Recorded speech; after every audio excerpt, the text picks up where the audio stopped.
let me tell you something. Look it, man. I've been an Atlanta fan for 45 years.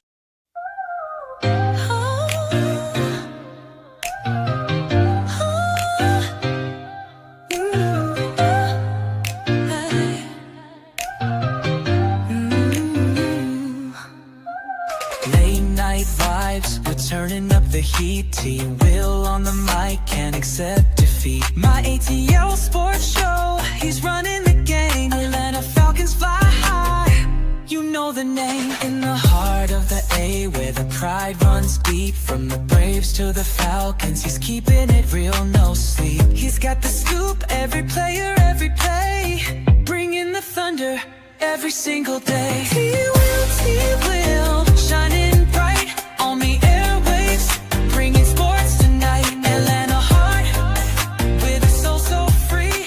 My ATL sports show, it's the place to be.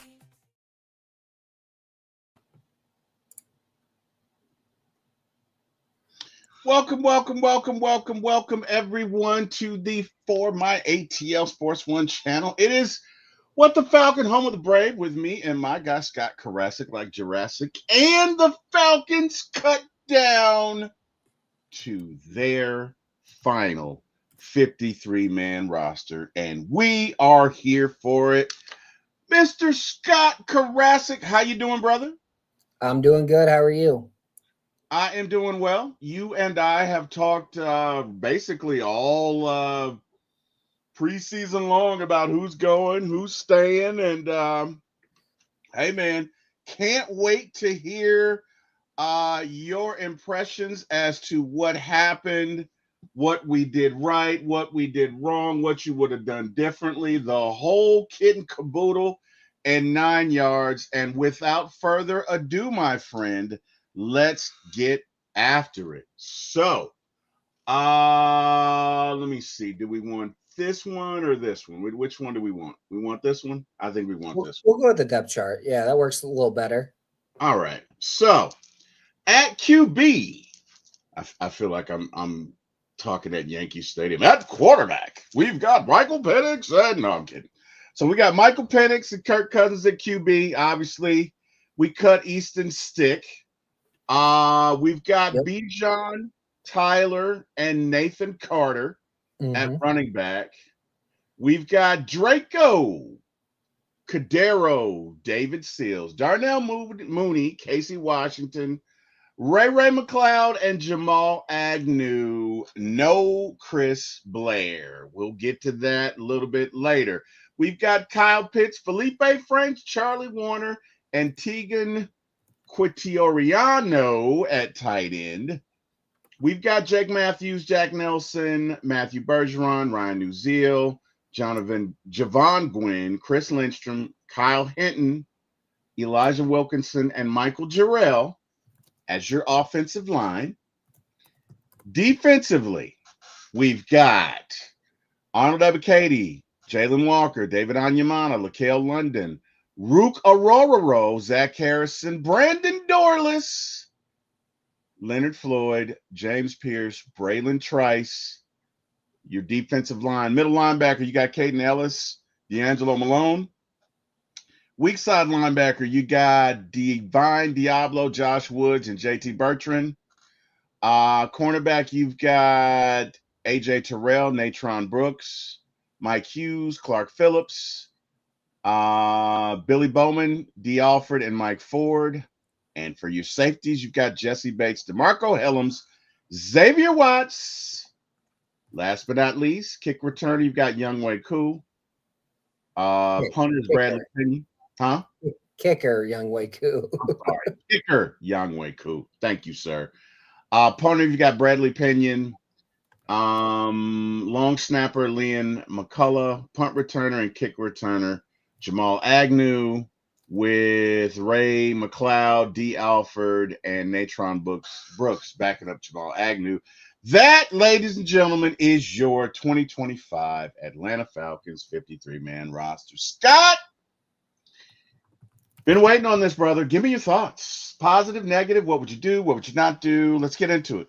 I mean, overall, I think it's a pretty solid roster, right? Like, you've got quarterback, very strong. Running back, very strong. Wide receiver, very strong. Tight end, you got a guy who you're hoping returns to form, and then 3 really solid blockers. Offensive line, left tackle through right guard, you're set. You know you're set. Depth on the line, you wish you were a little deeper. Hinton and Gwynn are fine. Nelson's really raw, but he's a project. Jarrell comes in. He's basically replacing Brandon Parker as a swing tackle until Storm Norton comes back. Then I think Jarrell might get cut. And then Elijah Wilkinson is playing right tackle for now. Let's see if they have another move, but Wilkinson is probably your starting right tackle for the first 4 games. Storm Norton's injury was 6 to 8 weeks as of a week and a half ago. So 2 weeks until the season, 2 weeks until the season starts in a week and a half. So that's 3 out of those 6 to 8 weeks. Week 5 is the bye. So if he's not ready after the bye, then something's really wrong. But I think Norton comes back after the bye, takes back over as the starter. Everything's fine. The question is whether Wilkinson can make it through those first 4 games, and you'll be okay. So week 1 will be very telling if they don't make a move. I'm just a little worried about that line. At edge rusher, this is the strongest group we've had probably since the Patrick Kearney, John Abraham year of 2006. I'm not saying it's as good as that group. I'm just saying this is the strongest group we've had since then, because for the most part, it's been John Abraham and a schmuck, or a bunch of schmucks, or that one year Vic Beasley went off and a bunch of schmucks. Like, we need to have 2 to 3 good pass rushers. I think Ebiketti's going to have 10 sacks. I think Floyd's going to be a 7 to 8 sack guy. Walker and Pierce are both going to get 4 or 5, maybe 6 sacks each. That's almost 30 sacks from that group right there. Mm-hmm. And I think that's going to elevate the unit a ton. The interior defensive line, they're finally playing the young guys, Rook and Zach and Brandon. They're going to get a lot of run this year. A lot of snaps you got to make up for, losing Jarrett, losing, what's that guy's name? Eddie Goldman, with those guys gone. So they're going to see those snaps. Onyemata's going to get some snaps. London's going to get some snaps. At linebacker, it's Ellison Diablo. It was always Ellison Diablo. Troy Anderson coming back in 4 weeks after the bye, probably replacing Josh Woods or JD Bertrand on the roster. Corner, very strong group. Bowman, I have starting, even though he's a rookie. I think he's earned the right to start based off his preseason play over D. Alford. I like D. Alford. I just think this team is better off with Bowman there, with what Ulbrich likes to do. Ulbrich likes his nickel to be a little bit more physical, a little bit more run-oriented. Bowman being a free safety in college, he's a little more free, more run-oriented, and he can still play all the coverages he needs. Clark Phillips and Mike Hughes are going to split time like they did last year. That's a Jerry Gray call. And then Natrone Brooks is the main backup for A.J. Terrell. Mike Ford listed as the 7th corner on this roster because he's more of a special teams guy. He might also play some snaps at safety. He's more of a corner safety hybrid as well. And then obviously Bates, you're good. Helms is not a starter. I know we all love him, but he has coverage deficiencies. So he's not a long-term starter.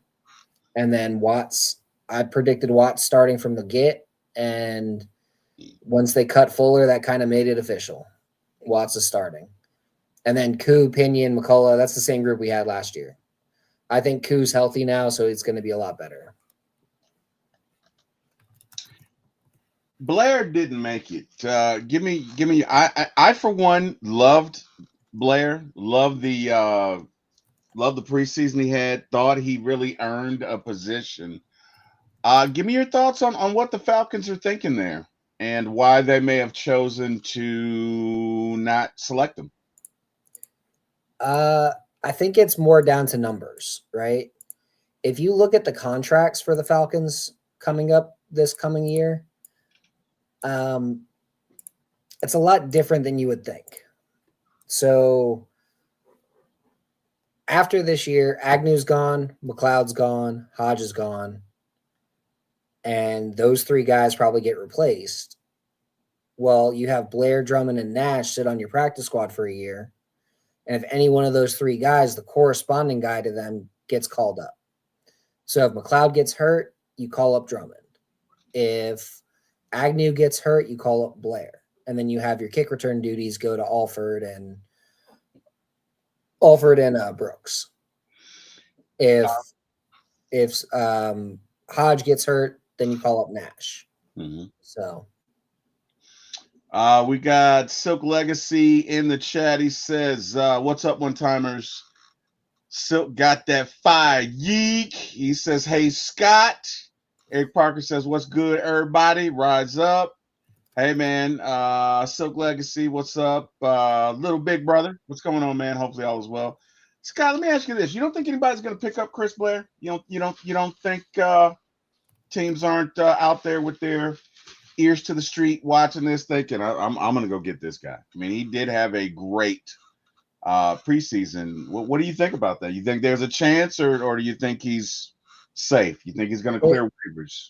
There's always a chance, right? Like, you're not ever going to have a situation where no team ever is going to be like, oh, no, I can't have Chris Blair. I can't have this really solid guy. But what you hope is that no one claims him off waivers. A lot of teams have strong rooms, and they cut guys that could be better than Chris Blair.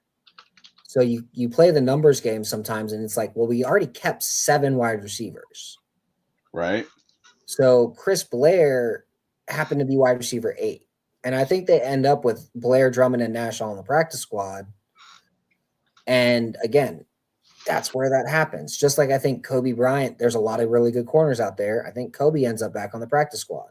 Simeon Barrow, really solid defensive lineman this preseason. I think he's back on the practice squad. Hell, Lenny Krieg, the kicker.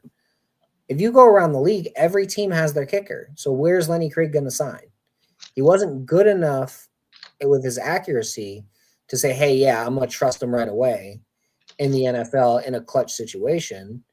So you put him on your practice squad for a year. You use that international exemption, and you keep him that way. So, I mean, I've got 13 guys that I'm projecting for the practice squad right now that all make a lot of sense. Okay. You care to share your 13, or you still working on it? Sure. CJ Henderson and Kobe Bryant at corner. Add more depth there. I do think Jordan Fuller at safety. If Josh Thompson is healthy and not hurt, I think he could also be there at safety. At defensive line, I think they bring back Kentavious Street and Simeon Barrow and have them still working with that group. Keep that group the same as possible. Khalid Kareem, I think you bring him back as well. Caleb Johnson at linebacker, Easton Stick at quarterback, Josh Simon at tight end, Lenny Krieg at kicker, Carlos Washington at running back. And that still leaves 4 openings on the practice squad.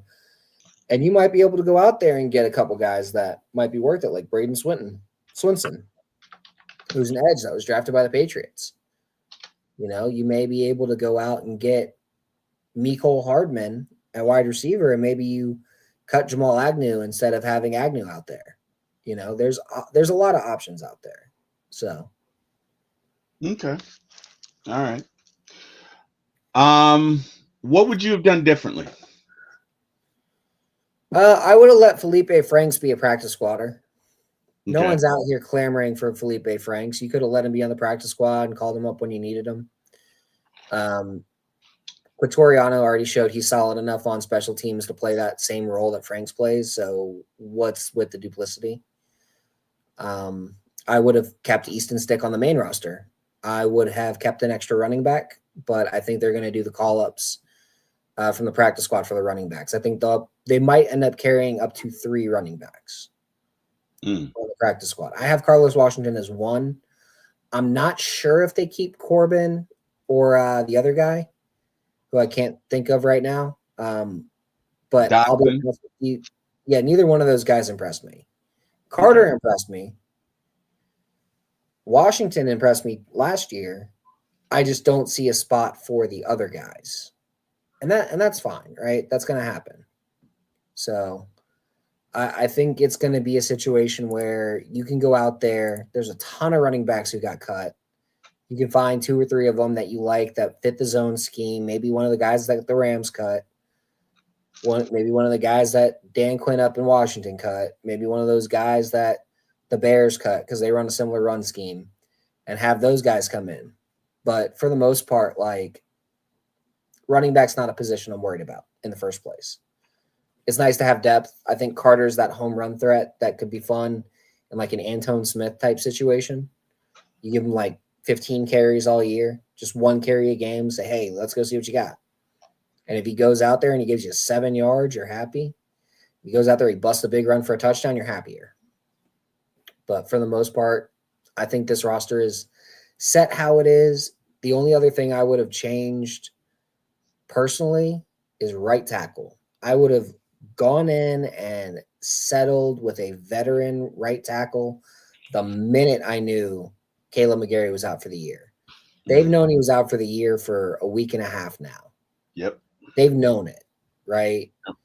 Like, you should have gone out there and done that. Like, there's a bunch of guys to go out and get right now. Like, and I'm just going to throw a handful. But Wanye Morris over with the Chiefs, he's their swing tackle right now. You could probably get him for a late round pick and a decent corner. Cam Robinson from the Texans, you can probably get him for a late round pick, like a 5th. Andrew Wiley from the Foreskins, you can probably grab him and be okay. You did that. Yeah. Pause. Anyway, you didn't do that, man. Go ahead. The commies. Yeah. So like Andrew Wiley, you can grab. Okay. Lael Collins was cut by the Cowboys. He's a longtime right tackle. He would be fine in the scheme. DeMontre Jacobs played for the Patriots this preseason, was looking solid. Carter Warren from the Jets, he looks solid. There's a bunch of guys out there. And another practice squad guy I wouldn't mind kind of scooping up for offensive line depth is Willie Lampkin, who's playing for the Rams. Played at North Carolina in college. Really loved him coming out of school. I do think we bring back like Josh Gray on the O-line. And like there's a couple guys on O-line I think we're going to bring back. But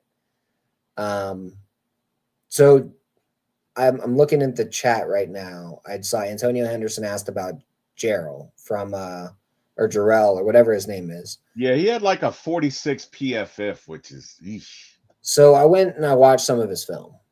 Okay. He's super athletic, but he has no technique. Okay. So he's a big body and he needs to learn how to marry his hands with his feet.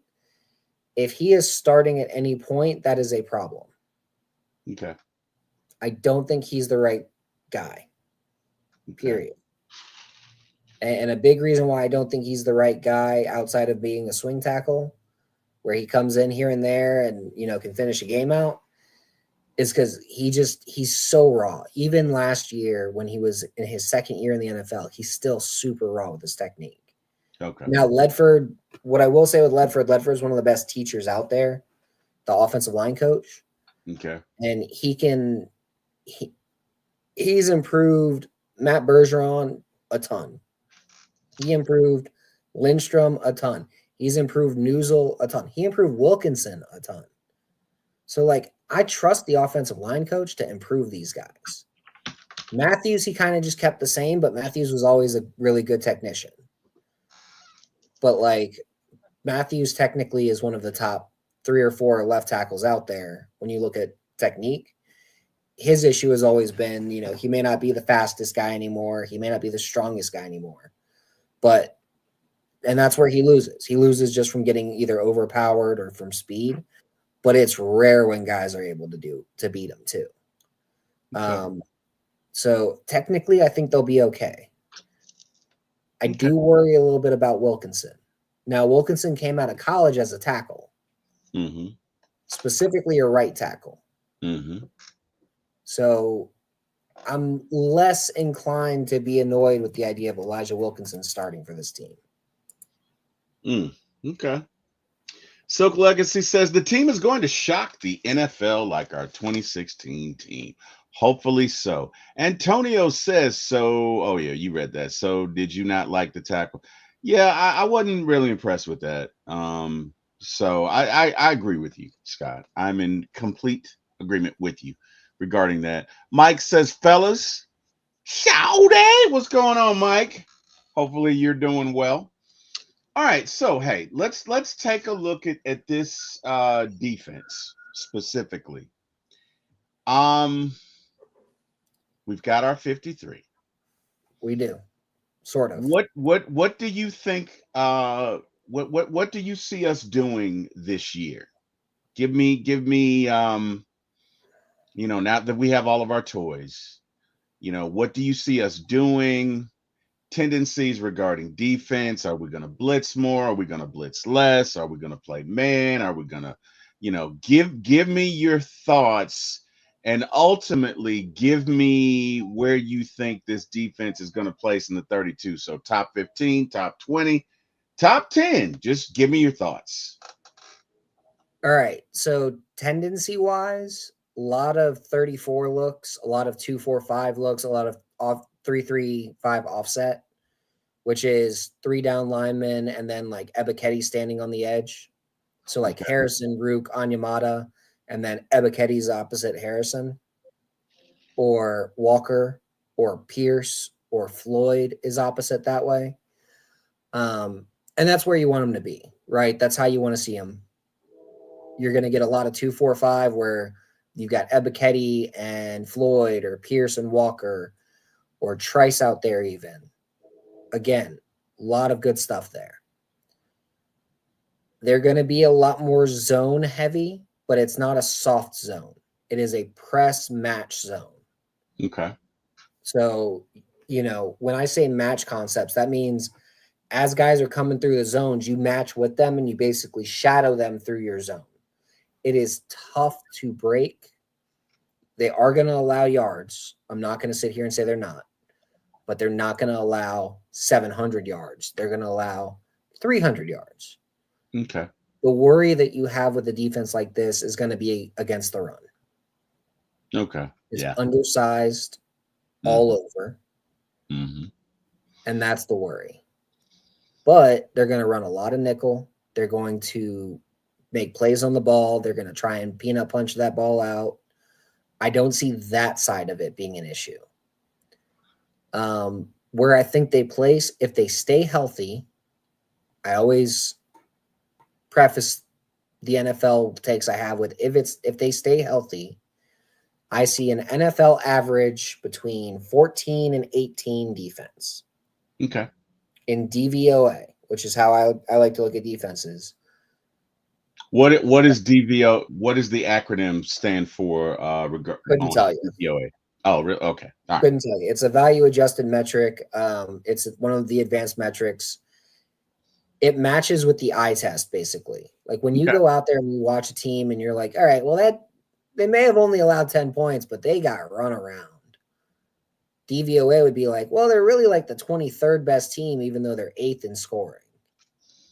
I want this team to be like 14 to 18 in DVOA and then be like top 12 in scoring, because then I think they could be in a really good spot. Like, yeah, they may not be as good, but they're around where they should be. Those to me are the only two metrics that matter. Okay, so DVOA is an acronym for Defense Adjusted Value Over Average.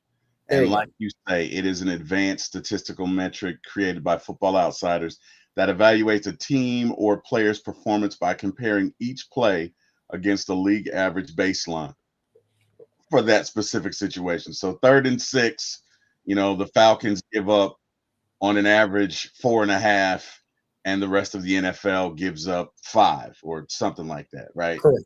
So our DVOA would be like plus 0.1%, which is average, right? And that'd be okay. I don't need we don't need this defense to be a top 10 defense for them to make the playoffs. Right. No, we don't. If they're a top 10 defense, this team's going 15-2. Yeah. I mean, because somehow 2 teams are going to beat you. because I see this offense being top 5, top 10 range. If That everybody was my next. everybody stays healthy, this Yeah. offense is going to be nasty. If the right tackle situation doesn't look bad when we actually get to game day. Thank you. So, like, we're all freaking out about it, but are the Falcons actually freaking out about Elijah Wilkinson at right tackle? I hope the Falcons are trying to find another right. And no disrespect to no disrespect to him. No disrespect to him at all. But I would feel a lot better if you had somebody else to slide into that slot. That's just me. If like Cam, well, let's talk about it. So Cam Robinson got released from the Texans. I think they released 2 offensive tackles today. What do you think about both of the tackles for the Texans? Would they be a candidate that you would consider, or is anyone out there that wets your whistle, Scott? Give me your thoughts on that. So Cam Robinson is still on the Texans, but he lost the left tackle job to the rookie Arante Aseri. Oh, they didn't release him? I thought they didn't release him. No, we've been talking about Cam. They released Trent. They released Trent Brown. Okay. So when Trent Brown was cut, that could have been an option, but he's so lumbering, he doesn't really fit our team. So the Texans are looking at trading him. Atlanta should absolutely look into it. And honestly, if the Bears don't like who they have at tackle, because I mean, I know they've got old boy from Tennessee, Darnell Wright, a right tackle. They just took a guy in the second round, Ozzie Trapillo. They also have Theo Benedette. They also have Kieran Magadiji, and I'm butchered that name. It's one of those names where you're like, I'm gonna fail. And then Braxton Jones. If they don't want Braxton Jones anymore, we should be jumping all over Braxton Jones. Okay. Like, I think he's fantastic. He fits exactly what we do athletically. He's really strong in pass pro. The only issue with him is he may not be your big push run blocker. Okay. But if you've got Lindstrom next to him and you're running a zone scheme, you don't need a big push run blocker anywhere because the zone scheme protects against that. All you need a guy who's going to seal and kind of help it. So, okay, all right. Fair enough. You said the offense was going to be top 5, top 10. Who takes a step forward specifically on the offense? So the guys that score touchdowns. Who do you think takes the biggest step forward this year? And also tell us why. Michael Penix, because he's finally starting. Mm-hmm. He's got chemistry with everybody. Mm-hmm. And I think a big reason why he takes that big step forward is Kyle Pitts. Okay. So you remember when Tony Gonzalez was here and it was 3rd and 7, and you just knew, like, it's going to Tony. Yeah, tight end is a quarterback's best friend. A good tight end. Yeah, and Tony would run 8 yards, 3rd and 7. Tony's running 8 yards. He's either stopping, turning around, he's cutting in, or he's cutting out. Pitts is going to be that guy on 3rd down this year. That's an element of this offense. Okay. When I was up there for training camp that one day, they were running that play over and over again. I'm like, putting this in my mind. You were right there. I was like, is nobody else seeing this? Like the routes he was running, I'm like, he's open, and they're not throwing it to him. He's going to be that check down right at the sticks. Okay. For a lot of this. And he was sitting in zone. He's getting practice sitting in zone. That was always his biggest issue, was recognizing and then sitting.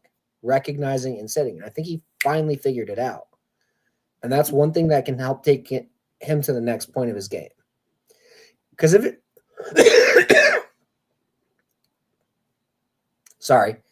if it's 3rd and 7 and he's 8 yards out and he's running an in and he sits in the zone, he catches it, and then he cuts up field and gets another 7-8 yards just because he's fast as hell.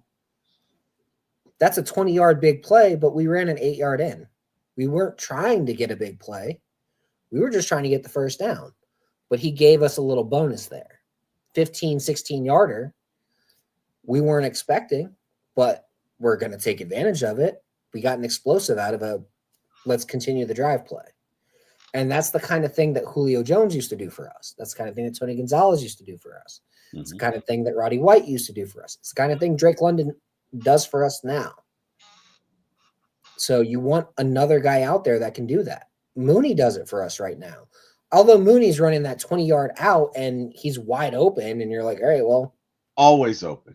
Like, just, all right, well, I guess we'll take 20 yards. Like, they want to give it to us. Might as well.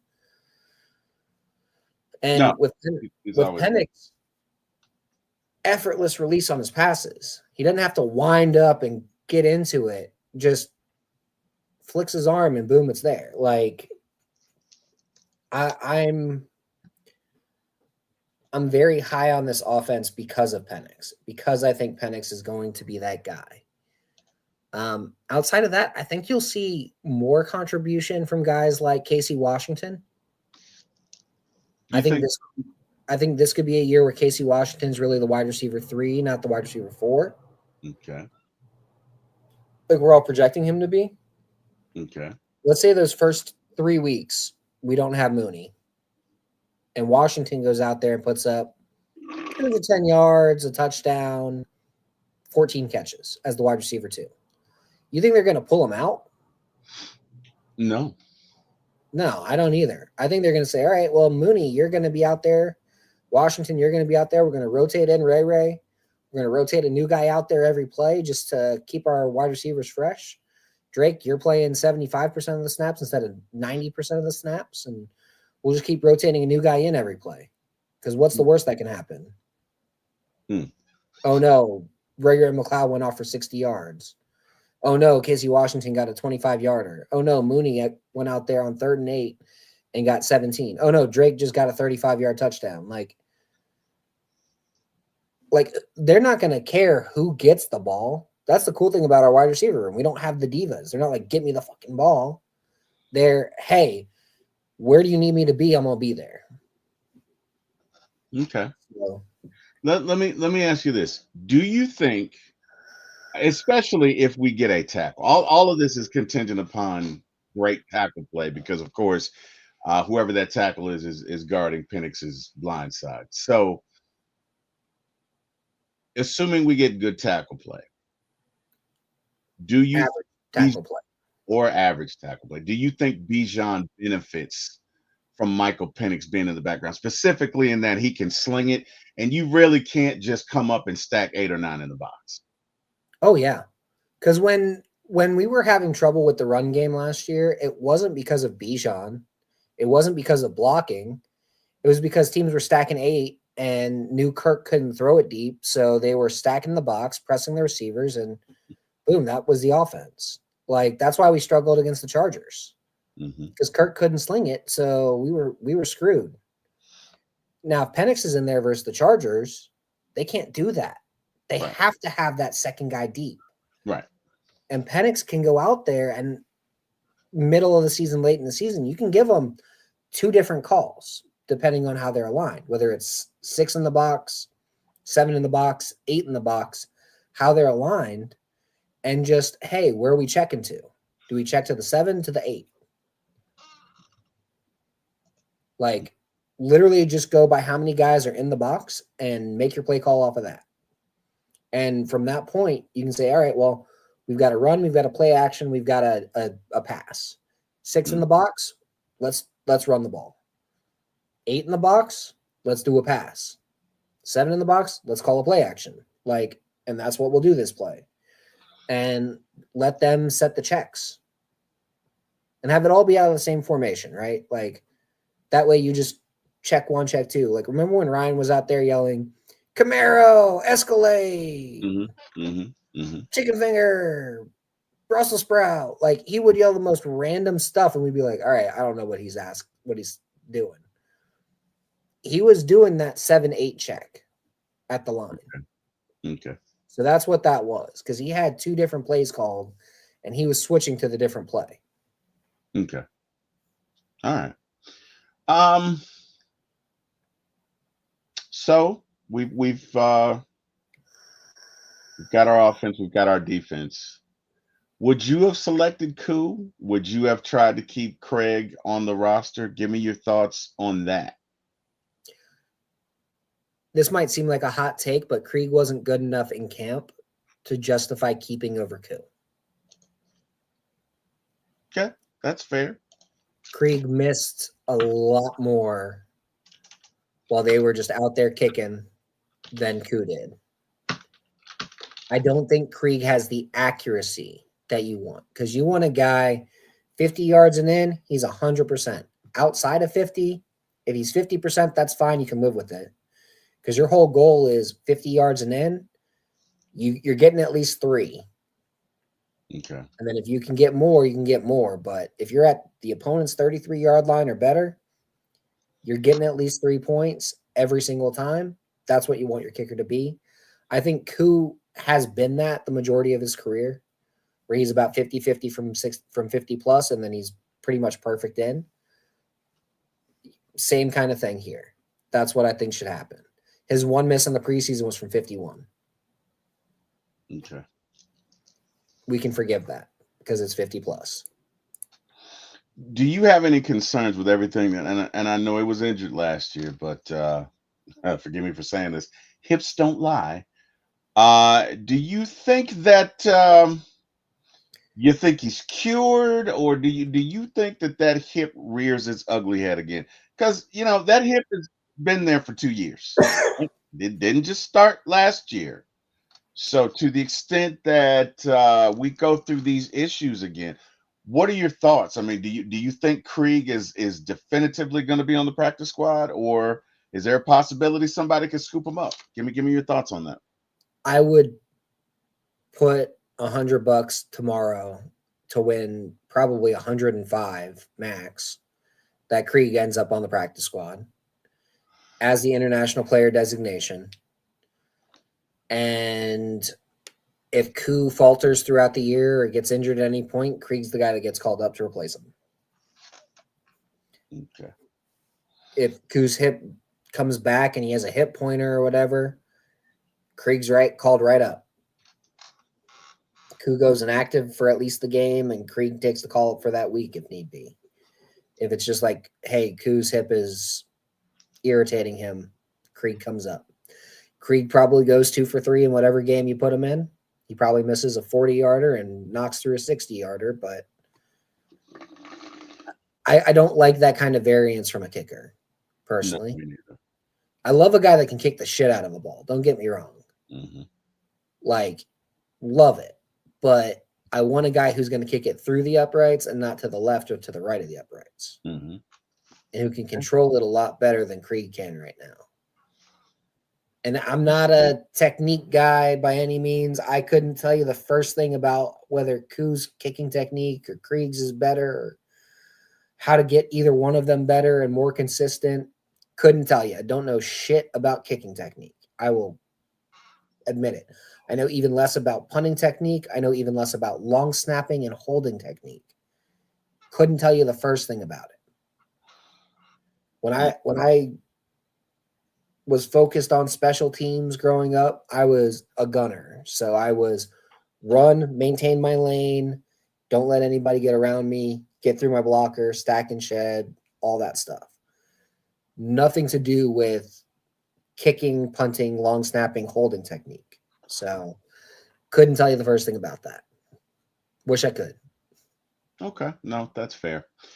Do you think Agnew and look it, we kept him. I think he has an oblique. Do you think he starts the year on the IR, or is he good?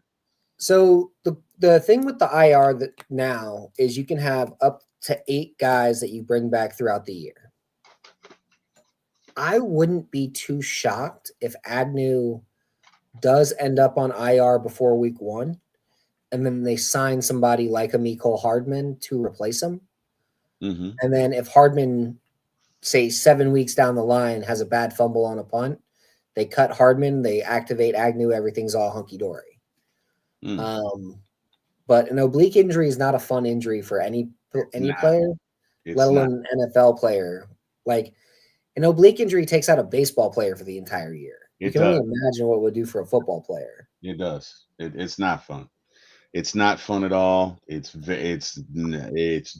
fun. It's not fun, and it can take a while. So that's that's kind of my thought, is that maybe we see Blair back quicker than we thought, or Mecole Hardman was released. Maybe we see him. Let's look at gadget plays. Of the Falcons personnel that we have now, who's most likely to be our gadget play guy, like somebody we can throw in there just for gadget plays that you could see right now on this roster? Carter. Okay. Hodge.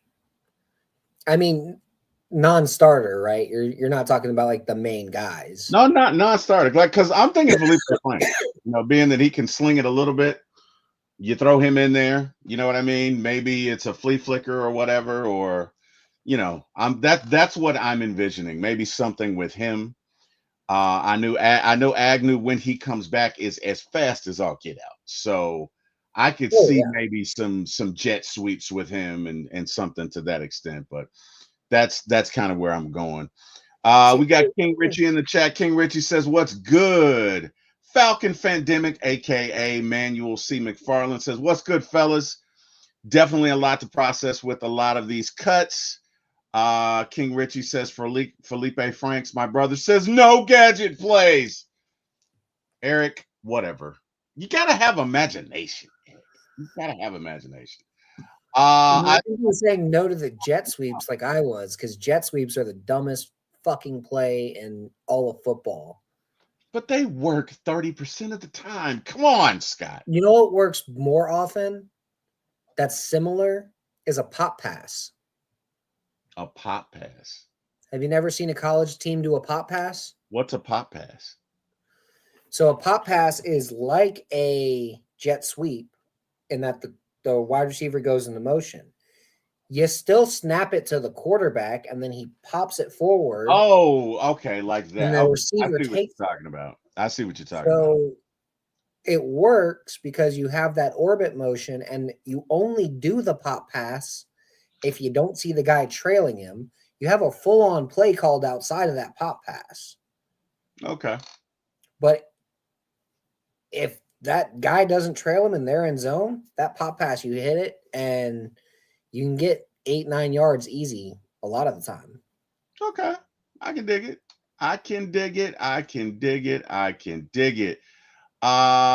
Carrie says, "Hey, Scott and T. Will, I'm late for the show. Hit the like button, everyone, please. Please do."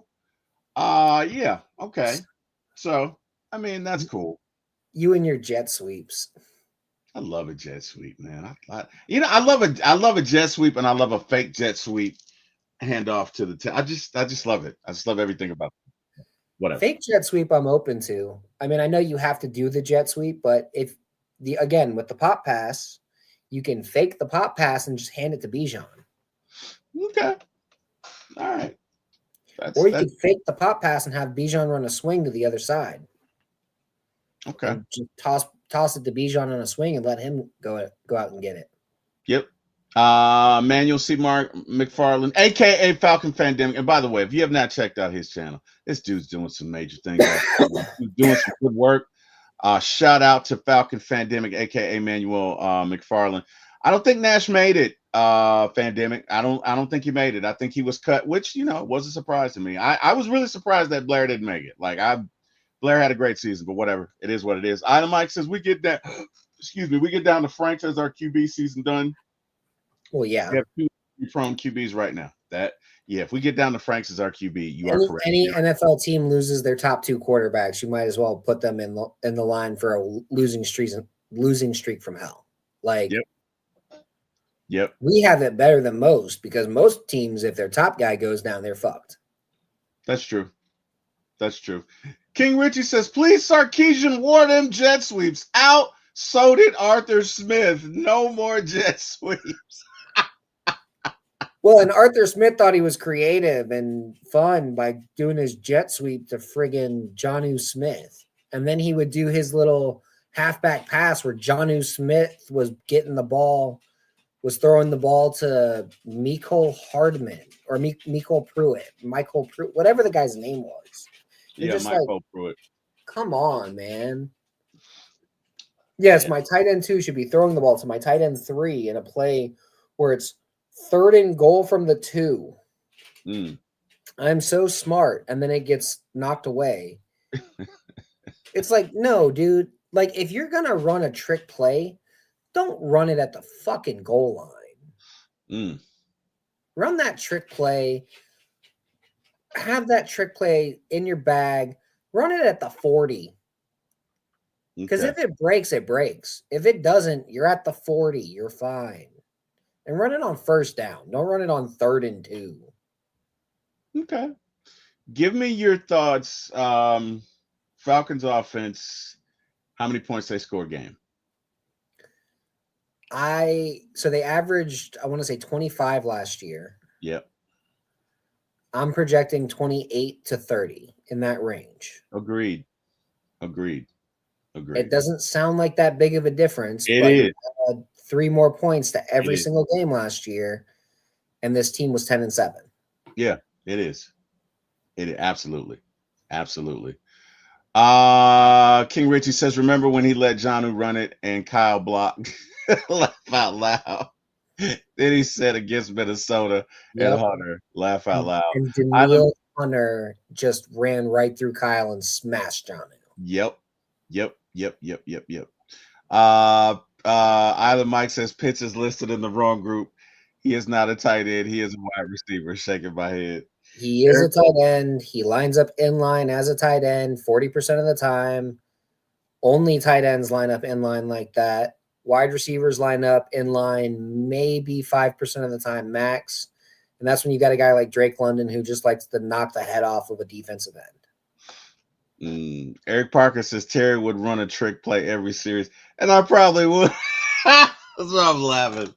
My brother knows me. I probably would. I would run a play action 1 to 2 times a series minimum. But that's not a trick play anymore. No, it's not. It's just a part of your playbook. Right. Back in the day, back when you guys were in high school, I'm sure it was a trick play back then.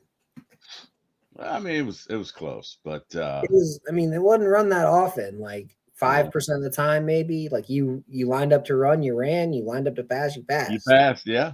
That's how when you go back and watch old football, that's what it looks like. That's true.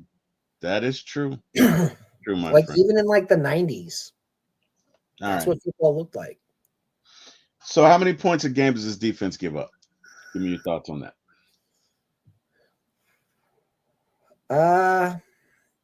Let's see. Last year they were giving up roughly 28. I think they do a hell of a lot better than that this year. We'll say 23, 24. Okay. How many turnovers does this defense get? In the 30s. Probably 18, 19 interceptions. They're going to be ball hawking a lot more this year. Okay. Watts is a ball hawk, dude. Bates is a ball hawk. Bowman is a ball hawk. Terrell and Hughes, not so much, but if they knock it away and they tip it up, Bowman or Bates or Watts is going to be there to catch it. Dude, D. Alford's a ball hawk compared to some of these guys. Clark Phillips is a ball hawk. In college, those guys had a ton of interceptions. Okay. So this is what everybody wants to know, Scott. This is where the rubber meets the proverbial road. We have gone out this offseason and drafted 2 pass rushers. We signed another one. We did it so that we could take a gigantic step forward in the world of sacks. How many sacks does this Falcons defense achieve this year? Give me your thoughts. Let's see. NFL average last year was what? 45-ish, we'll say. I'd say they're NFL average, 45-ish. Okay. And you know what? We would all be very happy.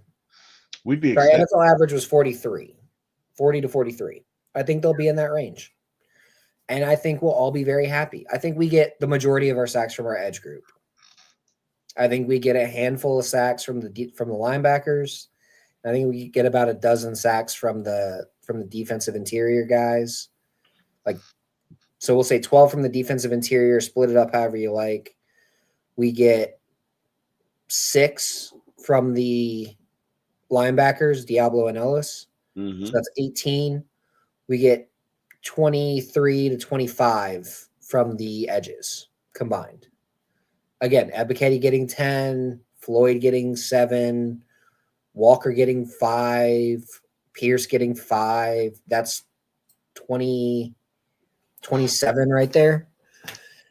And that's projecting high, of course, but I like to project high for that stuff. I'd rather them disappoint me slightly than – because if they go out this year and they put up 25 sacks on the edge group and the interior puts up 15 instead, okay. Or the linebackers get 10 like they got last year and everybody else hits their projection, then we're at 50 sacks. But I do see 40 to 43, that range.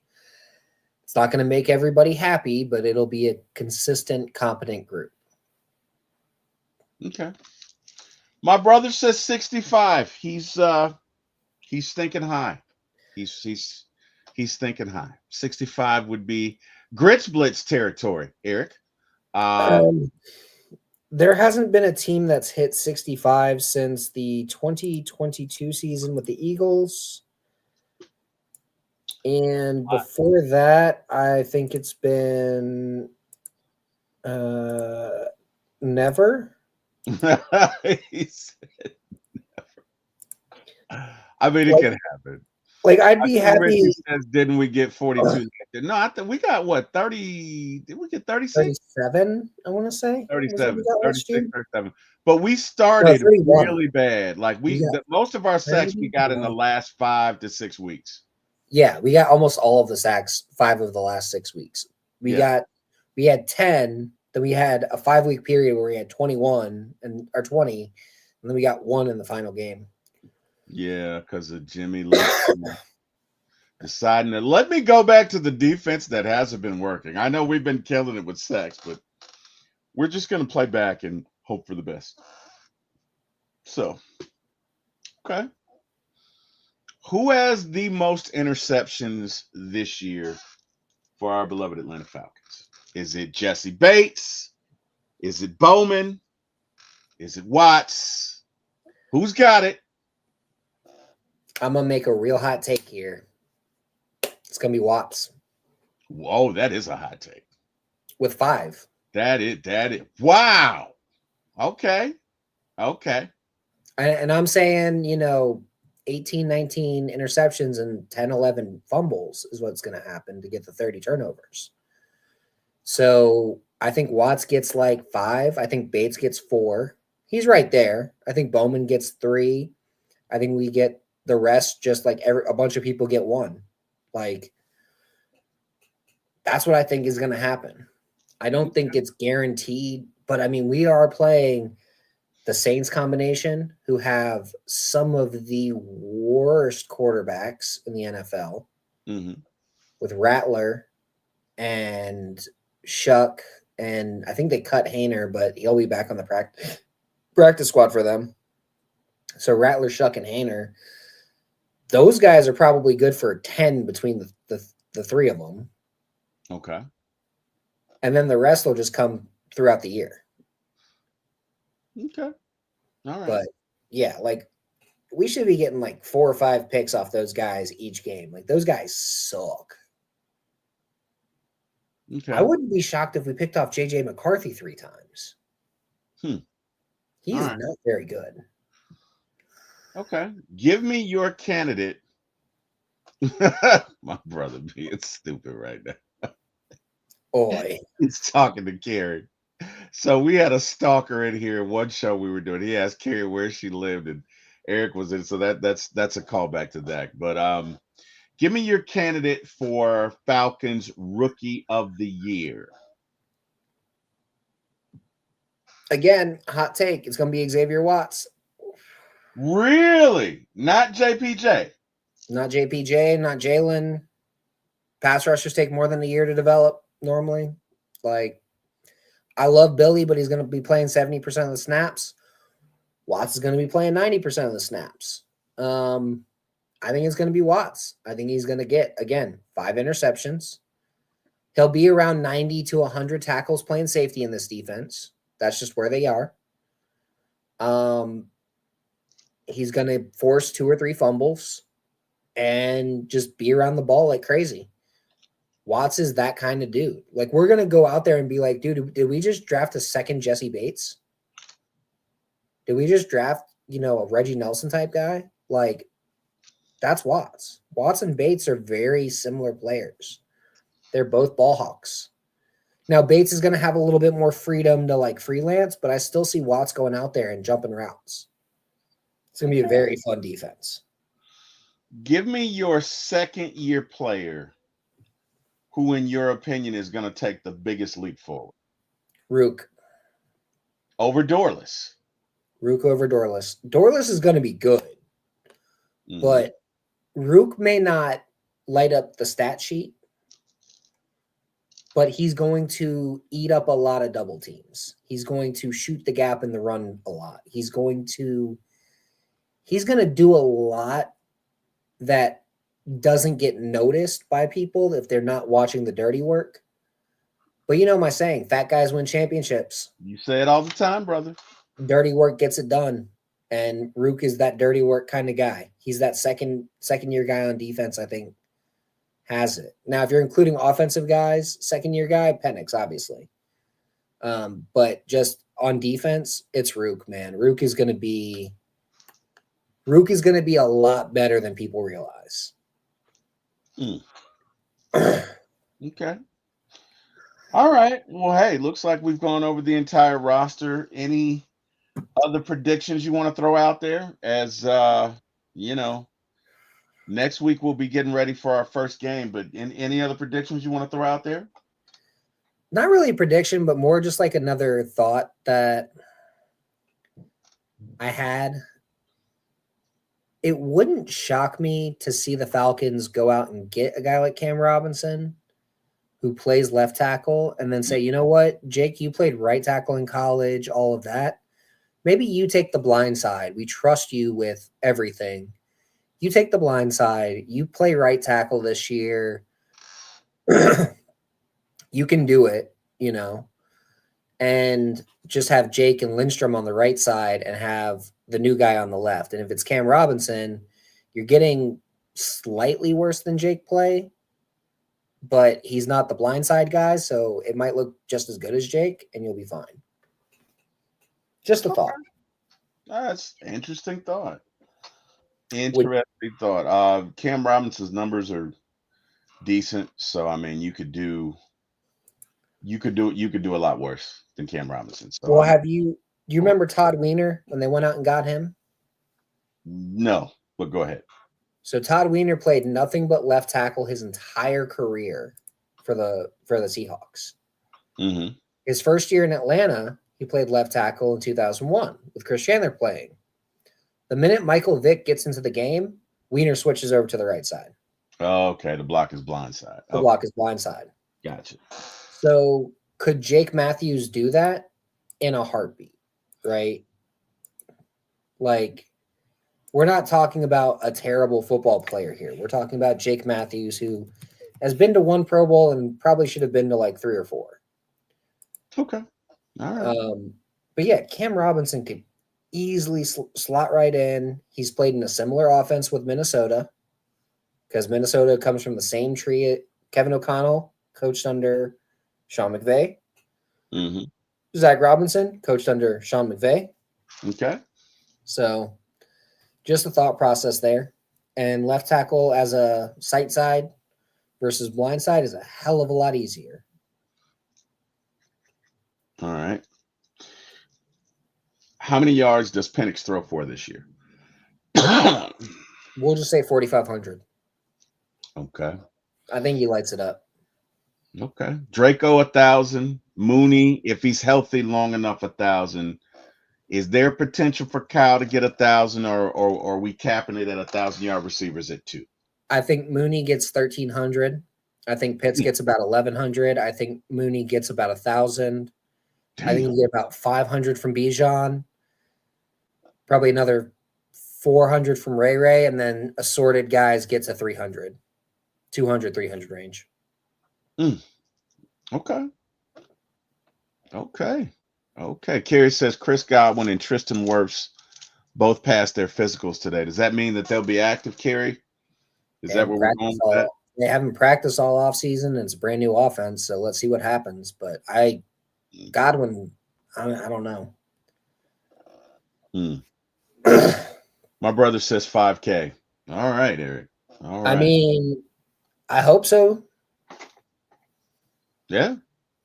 I'm not gonna argue with you on that. Like, give me 5K for Penix all day. Like, I'm not gonna sit here and say no, we shouldn't have 5K. Like, hell yeah, give me 5K for Penix. Yeah, let's do it. Cool. All right. Well, hey, Scott, I thank you for joining me, man. It has been a day, brother. My day started this morning with One Time for the Fan at 9 a.m. And then, of course, we had the show at 4, and we are into the day crescendo right now. So this has been fun. Scott, when's the next time you're doing your draft show, brother? No idea. I got to work that out with them. Okay. All right. Well, cool. Let me know when you do. I will be the first one there in line. Tell these folks where they can find you, man. You can find me on Twitter at Karasik S. I have a Substack that I need to finish an article for, which we talked about. and yeah, that's where you can find me. I'm not even gonna say it. I'm not even gonna say it. Hey, man, I get it, bro. I get it. I understand. I get it. The worst writer's block right now. Hey, man, it happens. It happens. I got projects I was supposed to do last year. I ain't even started. So you know what? Life is life, and Scott, and it happens, and it's okay. But I'm glad to have you. I'm glad you're here. I'm glad you're my podcast buddy. And yeah, man, looking forward to next week when we will be preparing for the first Falcons game of the year. And I, for one, am excited. Look, to everyone who joined us in the chat, cannot thank you guys enough. This is fun. You could be anywhere in the world. You chose to be with us. We don't take that lightly, and we definitely appreciate it. You can find myself and Scott at For My ATL Sports 1 on YouTube. Again, the number 4 My ATL Sports, the number 1 on YouTube. Please like, share, subscribe, and tell your friends so that we can continue to bring you content just like this. Last but not least, I want to thank God for waking me up this morning, bringing all of you in my path. And hey, man, I'm so thankful to be doing this. I thank you, Scott. I thank you, everyone in the chat. Thank God for waking me up this morning. And last but not least, thank you to Eric Parker and X-Bay for giving my start in this business. Special shout out to Bodie 3000 and Miss Carrie, who joined me today, as well as Chris A1 from day one. So got to thank you guys. King Richie says, you know how to get out of writer block. The secret is to get some inspiration. Yeah, it ain't that easy, King Richie. I can tell you that, man. That ain't easy at all, especially not for me. It is not. But hey, man, you guys have an amazing day. Thank you to everyone, and go Falcons. Good night, everybody. Rise up.